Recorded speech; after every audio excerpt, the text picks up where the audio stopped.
Hey folks, Roberto and I are, well, I'll let you tell us where we're at. Okay, we're on beautiful Lake Dore. It's a brand new lake for me, obviously for Jeff is too.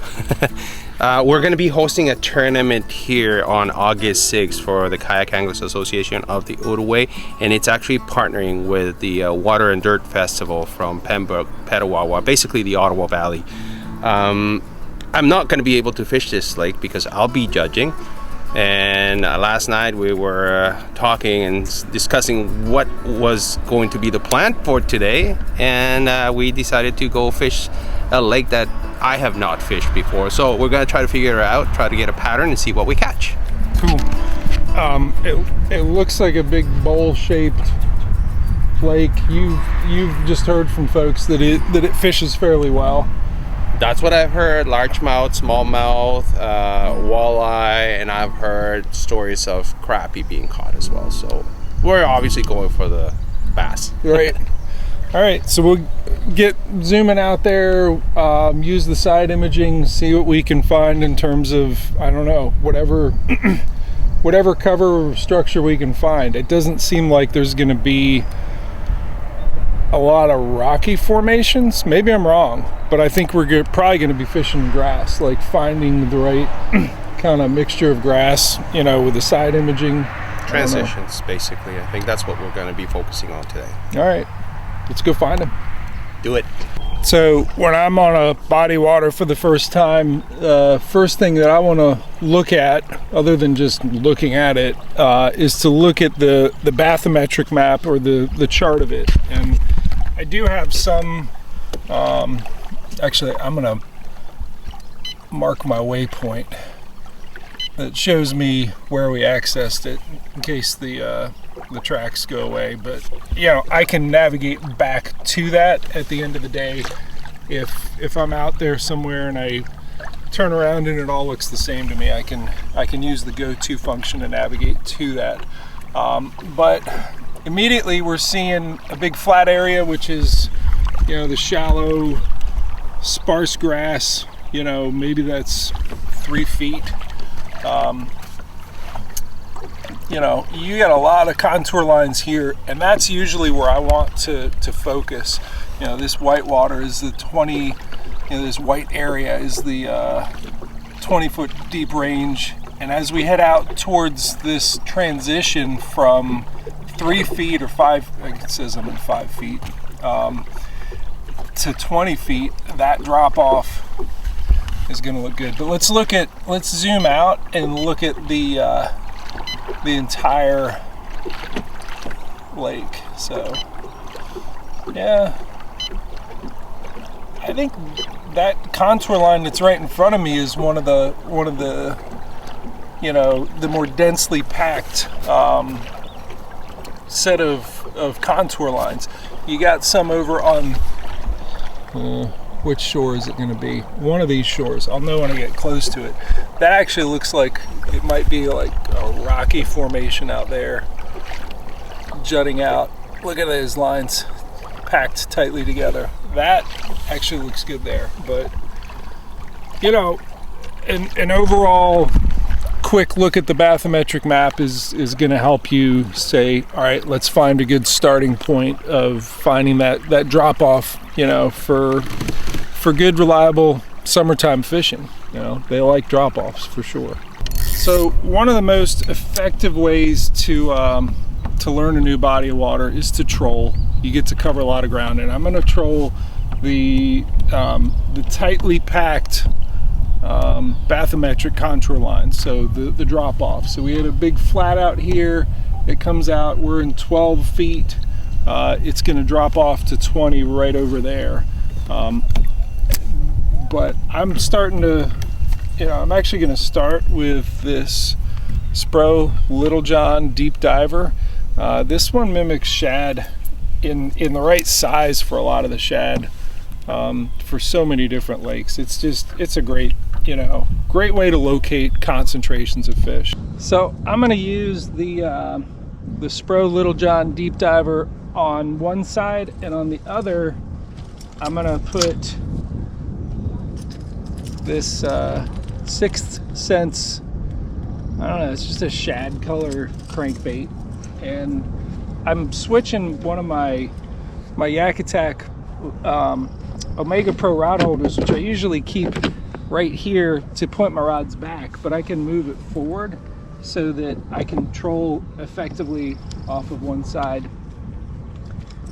And then I'll probably hold the other one in my hand and just use the Torpedo to motor forward and you know, let it. I'm actually seeing fish there. Look at that. Oh my gosh, there was a lot of fish. So I'm gonna strain water. I'm gonna put my jackhammer away, get these crankbaits out there, and when I catch fish, I'm gonna mark those locations so that I have lots of visual representation on my chart where I've found concentrations of fish. It's really the same approach that I use when I striper fish on the Chesapeake. We're just applying that trolling tactic to catching fish out here in this Canadian lake, looking for smallmouth and largemouth. So with the Torpedo throttle, I'm able to actually track the speed. It's at third number down. It looks like I'm at 1.7 miles per hour. The top number is the battery percentage, so I got a full battery, and at this 1.7 mile per hour trolling speed, I could troll this way for almost 78 miles. Yeah, I think I got one here. Oh, yep, I got a pike. Okay, I do not want you to cut off my crankbait. I got a fairly light line there.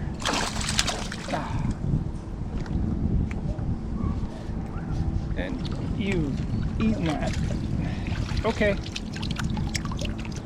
Well, that's a fish. Not the one we were looking for, but that's all right. I'm gonna mark a waypoint anyways, just because. But I'm gonna get the boga grip on this guy and take the hooks out of him, and we'll start over. So I had been fishing with trolling with 2 lines, and Roberto informed me that was illegal. So I pulled one in, left it there, and I just got the one. I think I might even put the rod holder back and just hold it in my hands. I can tell a lot more when my hand is on the rod, even if it's trolling. You do look at the rod tip and see the way that it's wobbling. Oh, there, that's it. Right on cue. All right, I'm gonna put the camera down because I got something. Whatever I got is fairly small. Yeah, I got a nice bluegill. Oh, that was a beautiful looking fish though. It's right where I had that smallmouth get off. And nope, it's a great big panfish. Look at that. Isn't he beautiful? Look at the colors on that guy. Turquoise and orange. But for sure that's an active area. I don't know that I'm going to mark anything else until I actually get some smallmouth or largemouth in the boat. But you know, we fished another lake yesterday, did another video, and when you got near these panfish beds, there were bass around. The crankbaits are bogging down in the grass a little bit. I've actually been somewhat avoiding the grass, staying just on the outside of it and not in this, you know, 10-foot and less deep water. But I want to go try trolling in that shallower water. Hopefully I'm catching bass, not whatever, pike and the panfish. So let's look at the tackle box, see what I can find that is that's not gonna snag up in the grass as much, but we'll go a little bit deeper than, you know, I don't know, some of the more conventional shallow water fishing lures. Let's see what I can find. So what I decided to go with was this swim bait hook that's made specifically for Elastec soft plastics. I think this one's called the chinlocks. CHINLOCKZ. Everything's got a Z with Z-Man. And then this is the diesel minnow. So I think that's going to come through the grass a little bit better. It's the heaviest one I got. So hopefully we get out into this, this grass edge in that, I don't know, 8 to 10 foot range. I got to find that grass edge again. But I'll come back into that shallow water and control with that, and that should come through the grass. And it's sort of starting even at 15 deeper. We'll see. We'll give the diesel minnow with the chinlocks a go. So this is interesting. This to me looks like a massive school of shad. And I did drop a waypoint on there because I don't know. If that's all shad, that's a huge, huge forage base. Maybe it's not what it is. I don't know. It's interesting. And I'm looking down and trying to look for flashes, but maybe it's something else. So I looped around and I'm back over it, and that was a smaller example. That's definitely some fish that are separated from the bottom. I think I'm gonna try a rattle trap on them. So I'm on top of them, just yo-yoing the rattle trap, and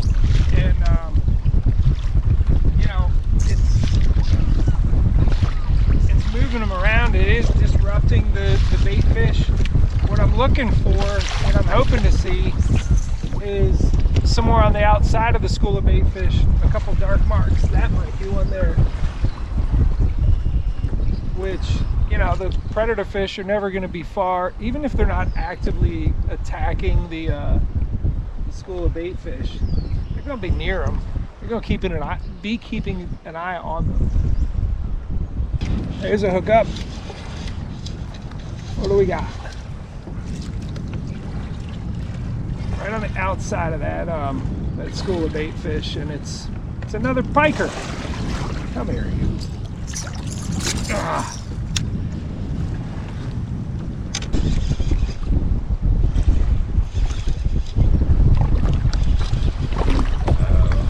Just straining water with the rattle trap, lift and drop, lift and drop. Don't know what I got yet.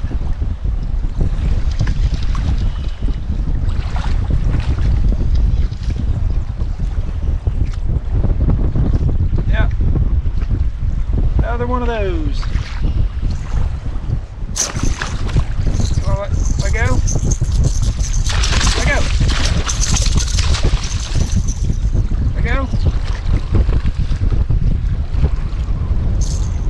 Come on, you got one hook in you. There you go. Good fishing. All right, so far lots of pike, one panfish. You doing any good? You got any bites? Got a few pikes, but that's it. Just came off. All right. They shook it off. I want to go out into open water, just troll with the jerk bait. Sometimes the smallmouth go pelagic, go into open water, chasing bait fish. Let's try that. Let's give it a shot. So I came out and marked something there, got bumped on a rattle trap, and then I look over and Roberto has something doubled over. What you got? A pike. Ah, Jerk bait. another one. There's a lot of them. Another one of those, yeah. What jerk bait were you throwing? It's a mega bass. Cool. 1+2. Or 110 plus 2. It is.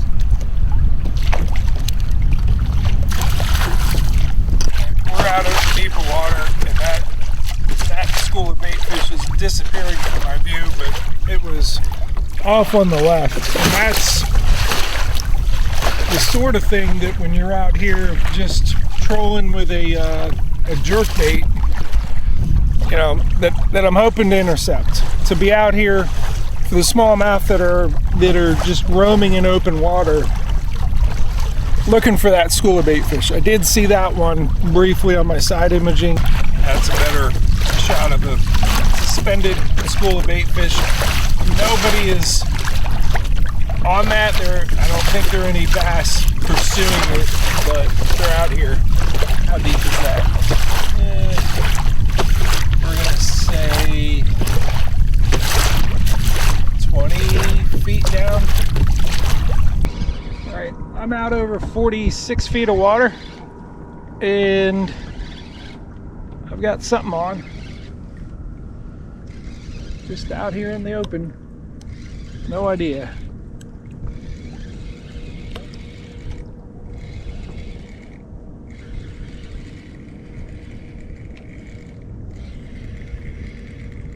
Who we got here? Yeah. Oh, hello, Pike.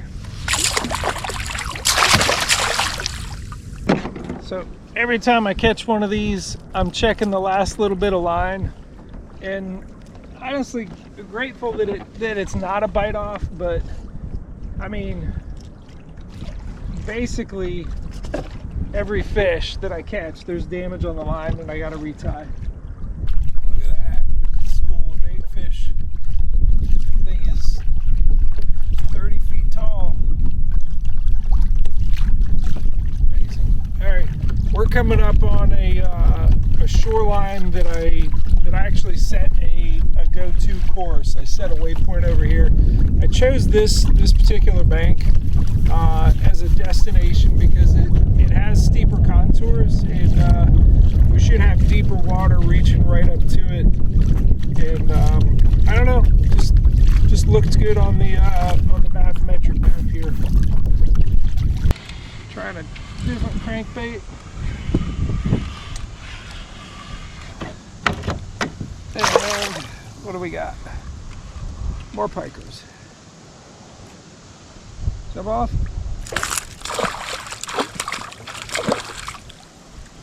Nope, you're not gonna do it. Come here. So this shoreline it drops off quicker, but it's lacking a lot of the vegetation, which was really such a pike magnet. I mean, they're everywhere. But we did run into another kayak angler who said he caught 3 bass. So they're here somewhere. You're fishing a little jig like this in a rocky area. Snags are just part of it. I'm downwind of it. Nice thing about this setup is that I've got the torpedo throttle here on my left, and I'm just, instead of picking up the paddle and then dropping the rod to pick up the paddle and drop the rod, whatever, I just push the throttle up, get up even with that snag upwind, and comes right out. It just makes you so much more efficient when you're fishing, you know, snaggy rocky bottoms on a windblown shoreline. Okay, we found smallmouth. Definitely that was a smallmouth with the finesse jig. Just had to slow down and find the rock, I guess. Like the craw. Yep, you're fighting pretty good there, smallmouth. Jeez, what a tank. There's a big fish, man. Oh, there's another one with it. Oh yeah? Yep.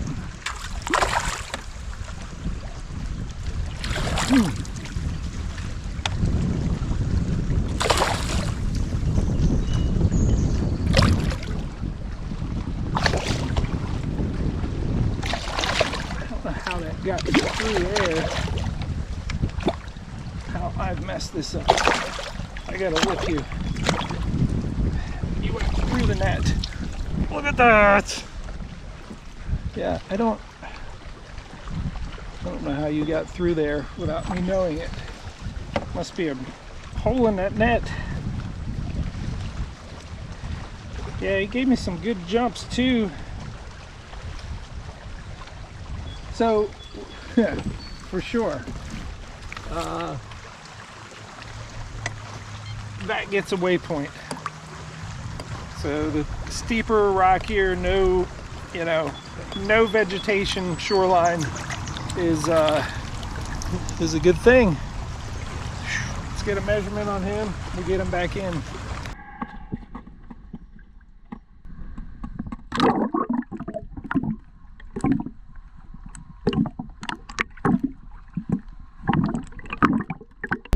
So I fished that area really thoroughly and figured out when I kept throwing the finesse jig back in there, and I'd get these panfish hits, these little pop, pop, pop, pop, and I actually caught one on it. One of the red ear sunfish or whatever it is out here. So I know that right in the spot where that smallmouth hit, we're spawning panfish. So what I'm gonna do to cover more ground and to hopefully find more of those bluegill bed areas is to throw the jackhammer in, and these are actually Z-Man jackhammers that I tied my own skirts on, that I made them look like bluegill. So gold, green pumpkin, but bait fish scale pattern. It's overall a really bluegilly looking setup here. So also worked yesterday, wind-blown points, throwing the jackhammer late in the day. So different lake, but similar pattern, similar region. I'm gonna see if I can make it work here. All right, we're making a run. You saw a feature that was similar to where I just caught that one nice smallmouth. What do you see up here? I just saw a point just ahead. I mean, the wind is coming here towards us, so I think what's going to happen is that the wind is going to be blowing the shadows breaking at that point. So hopefully the bass are hitting and have a few. Cool. Yeah, wind-blown points are always an important thing to run to if, especially in summertime. Shad-based lakes, it does corral them. It pushes them into an area where you get some bigger waves, that sort of disorientation of there's a lot of commotion. It makes for some good feeding opportunities for our top-end predator fish. I knew it would be a wind-blown point. I didn't know we'd be white capping. That's a bigger point. I can see it's been blown. He smacked it hard. Can you let go of my jackhammer, please?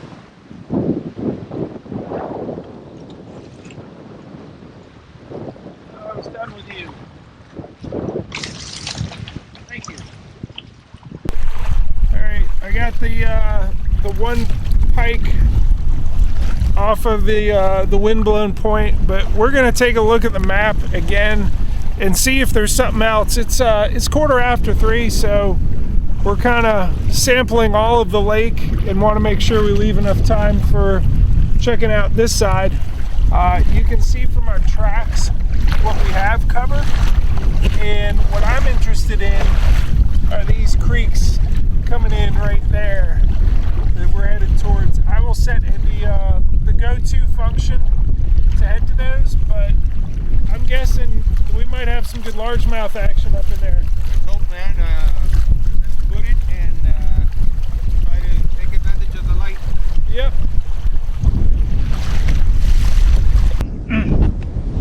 So we made it over to where the creek is, and I'm actually pulling my motor up because there's two different places where it's coming out. This is the channel right here in front of me, and I've decided to go topwater with these pads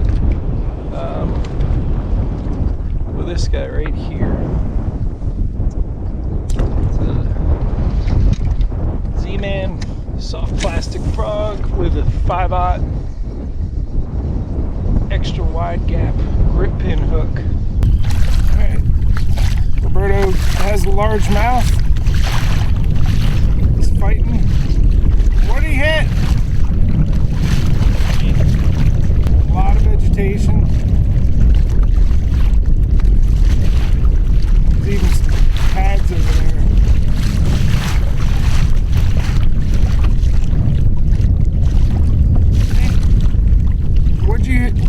the jackhammer? No, it's a swim jig. Okay. From striking and the rage swimmer. Nice. All right. Found some largies. Mission accomplished. Yep. All right. Get out of here.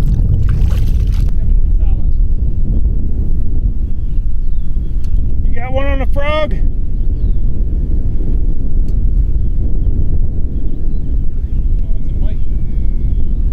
This diesel minnow on earlier. Give it a go coming through these pads. First cast with the diesel minnow, and old familiar here comes and grabs it. So I'm not just working the channel itself, I'm working a couple feet into the grass. I figure there's fish that are hanging on the edges, and if you can run it over their head, might make them turn around and snap at it.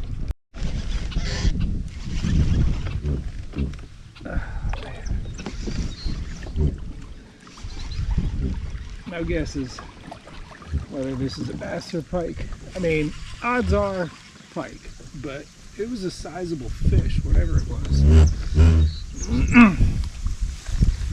Yep, that's a good pike. Hi, pike. Hi. Elastic. You go there. Z-Man soft plastic. Their Elastec holds up to the pike teeth. Otherwise, I'd be just blowing through all sorts of bags of regular soft plastic. This one this diesel minnow just keeps on chugging. So I've gone up in this creek a good ways, seen some beaver huts. Actually, that looks like it's the beginning of one. I passed two of them that were just giant beaver huts with muskrats scurrying around in front of them. And, you know, caught a couple more pike. No largemouth yet, just that one largemouth that Roberto got near the mouth of it. And it's a cool creek though. The torpedo is working hard, but you know, effective at chewing through all this grass back here. I'm able to get through it because it has the weedless prop, and just all that torque just chews through whatever is in front of us.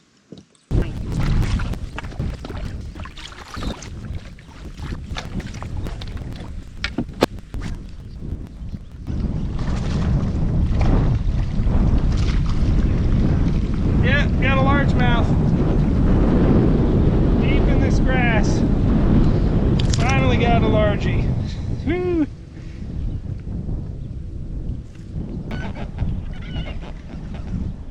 Yeah, he's on the other side, but I'm pretty sure this is a pike. I could be wrong. Nope, that's a largemouth. That's a decent largie. Pretty good one, man. Up in this slop. I think they're closer to the edge now. Well, Like to the open water, because where it was so matted up there. I could see him like running at it from a long distance off, and like he was moving weeds out of the way. But yeah, a little bit of an opening, a little bit less sparse, and they're on those edges for sure. All right, we are headed back to the launch. What do you think of this fishery, man? This fishery is amazing. It's a challenging one though. Yeah. Not a lot of structure in the middle, but quite a bit on the last areas that we were fishing. Right. We found rocks, we found boulders, we found grass, we found lily pads. There certainly was a little bit of all kinds of different habitat. You know, if you're good at fishing shallow and grassy, you got that. If you're good at fishing deep and rocky, you certainly have that. The outside deep grass line, you know, lots of different patterns to be had. Deep isolated, you know, boulders and stuff like that. You know, there's largemouth and smallmouth habitat. So if you're good at you know, at any one of those, you should enjoy this place. I enjoyed catching all the different pike. That kept things active and interesting. It was fun catching that one really nice smallmouth. But I think it's going to be an interesting tournament for Roberto's group here in another, what, 5 or 6 weeks or so. It's been a good day.